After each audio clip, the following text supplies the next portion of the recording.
नमस्कार, मी सौरभ कोरटकर. महत्त्वाच्या बातम्यांमध्ये आपल्या सगळ्यांचं स्वागत. बुलेटिनची सुरुवात आत्ताच्या एका मोठ्या बातमीने. राहुल गांधींची जीभ छाटू नये, जिभेला चटके द्यायला हवेत असं भाजप खासदार अनिल बोंडे यांनी वादग्रस्त वक्तव्य केलंय. संजय गायकवाड यांच्या नंतर अनिल बोंडेंची बोलताना जीभ घसरली. तर महाराष्ट्रात दंगली घडवण्यासाठी बोंडेंचं हे वक्तव्य असल्याचं यशोमती ठाकूरांनी म्हटलं.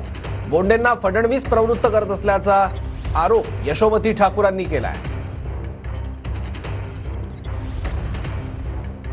छाटण्याची भाषा तर योग्य नाहीच आहे, परंतु राहुल गांधी जे आरक्षणाच्या संदर्भात बोलले ते भयानक आहे. आणि त्याच्यामुळं असं जर विपरीत कोणी बोलत असेल, परदेशात जाऊन वात्रटासारखं बोलत असेल तर जीभ छाटू नये, पण जिभेला चटके मात्र दिले पाहिजे.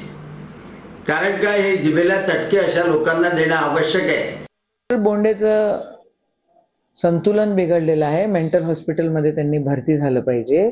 याला महाराष्ट्रामध्ये आणि अमरावतीमध्ये दंगल घडवायची आहे म्हणून हे असे वक्तव्य करतोय.